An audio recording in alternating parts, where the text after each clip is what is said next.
Among us, everyone lies. If you're watching this video, then you already know the game Among Us, and you must be curious to learn something about it you've never thought of before. At first glance, there's nothing supernatural about the game, but when I dug deeper into the gameplay itself, I discovered something unsettling. Among Us and the Thing, 1982. Let's start here. The concept of Among Us strongly overlaps with John Carpenter's movie The Thing, 1982. It's as if the game's creators deliberately left a massive reference to that film, which, by the way, I already talked about in a previous video. Think about it, in the game we find ourselves on the research base of a spaceship. In The Thing, the story also unfolds on a research base. In Among Us, there's always one or more impostors among the crew. Their goal is to kill everyone and remain undetected. In The Thing, a horrifying alien creature hides in plain sight, disguised as a human crew member. The whole movie feels like a deadly game of mafia. No one knows who's still human and who's the monster. As you can see, the parallels are striking. Even the kill animations in Among Us practically confirm that the thing inspired the developers. But here's the key. I think all of this is just a big reference. The deeper meaning of the game lies elsewhere. A mirror of real life. Among Us is more than just a reference to an old horror film. It's a mirror of how we actually live. Think about it. At work, people may smile at you, greet you warmly, share conversations, and give you advice. But the same people might say something completely different and unpleasant behind your back. You'll never know. That's life. People love to lie, and in some cases, lying is even useful. This is what the game really shows us, a world surrounded by deception. We need to learn how to detect it and eliminate it. The meeting. Remember the meetings in Among Us, the discussions after a crewmate has been killed. Both crewmates and impostors are in the same chat.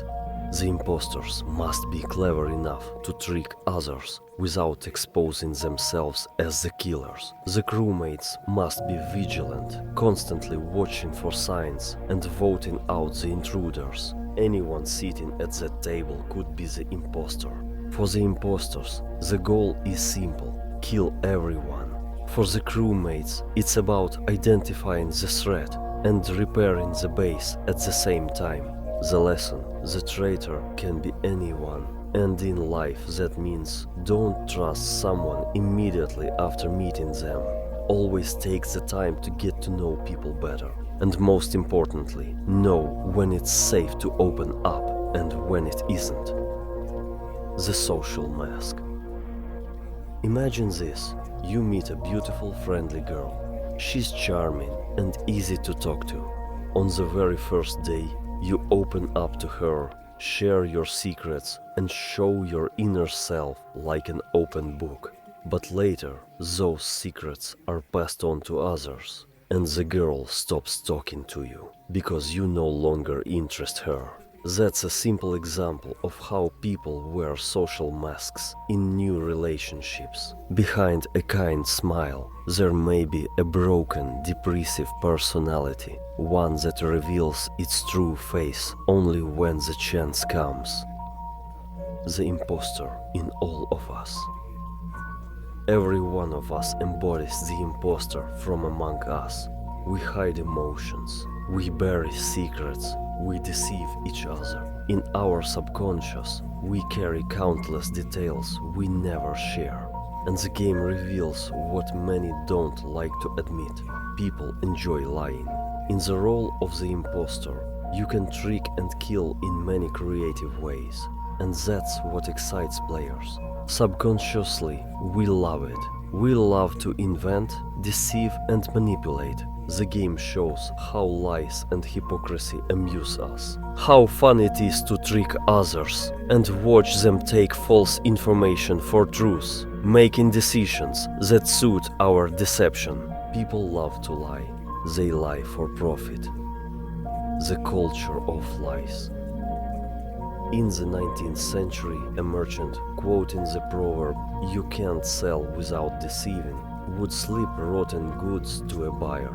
In the 21st century, a marketer acts by the same proverb, selling goods that may be high quality but are nearly useless. Politicians lie first to gain power, then to keep it. Men lie to women. Women lie to men. People lie for survival. People lie for the sheer art of it. Human culture itself is built on lies. Endless volumes of stories about fictional characters, their thoughts, their actions, and yet these made-up lives affect real ones. Two roles, one psychology.